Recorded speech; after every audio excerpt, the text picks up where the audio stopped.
বয়সটা শুনেন। আপনার আল্লাহর কসম লাগে ভিডিওর কথাগুলো একটু শুনে যান। লাইক কমেন্ট কিচ্ছু লাগবে না, শুধু ভিডিওটা একটু শেয়ার করে অন্যজনকে দেখার সুযোগ করে দেন। শুনুন কি বলতাছে। মদিনার বাজার দিয়ে নবীজি যাচ্ছেন, নবীজির একটা ওঁট পছন্দ হয়েছে। তো নবী ওঁটের মালিকের কাছে গিয়ে জিজ্ঞেস করলেন, ভাইয়া এই ওঁটটার দাম কত?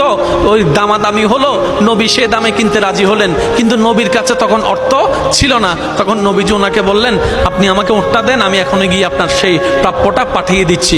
ওঁটের মালিক ওনাকে ওঁটটা দিয়ে দিলেন। আশেপাশে যারা ওঁটের মালিক ছিল সবাই জিজ্ঞেস করতেছে, এই পাগলা, তুমি কি যাকে ওঁট দিয়েছো তাকে চিনো? বলে যে না। নাম জানো? বলে যে না। পরিচয় জানো? বলে যে না। ঠিকানা জানো? না। তো তুমি যে ওঁটটা দিয়ে দিলা, উনি যদি ওঁটের টাকাটা না ফাটায় তখন তো তুমি লসের মধ্যে চলে যাবা। সে ওঁটের মালিক বলে, এত সুন্দর নুরানি চেহারাওয়ালা কখনো বাটপার হতে পারে না, কখনো চিটার হতে পারে না, কখনো মিথ্যুক হতে পারে না। ওনার চেহারা দেখেই তো আমি ওঁট বিক্রি করার আগে মনটাই বিক্রি করে দিয়েছি, মনটাই বিক্রি করে দিয়েছি, মনটাই বিক্রি করে দিয়েছি। তোমরা যাই বলো, আমার মন বলে উনি আসবেই আসবে, টাকাটা পাঠাবেই পাঠাবে।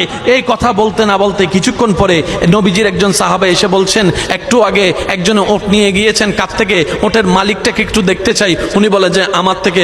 তো উনি বললেন, আমাদের নবী আপনার থেকে ওটটা নিয়ে গিয়েছেন, ধরেন ওটের টাকাটাও দিয়েছেন, আপনাদের খাবার জন্য কিছু খেজুরও হাদিয়া পাঠিয়েছেন, খেজুরও হাদিয়া পাঠিয়েছেন। ওই ওটের মালিক বলে, ভাইয়া টাকাটাও রাখেন, খেজুরটাও রাখেন, আগে আমাকে ওনার কাছে নিয়ে যান। আমি ওট বিক্রি করি নাই, আমার দিলটাই বিক্রি করে দিয়েছি। ওনার চেহারা মোবারক দেখে আমার মনটাই পাল্টাই গিয়েছে, আমি কালিমা পড়ে মুসলমান হয়ে যেতে রাজি আছি। সুবহানাল্লাহ।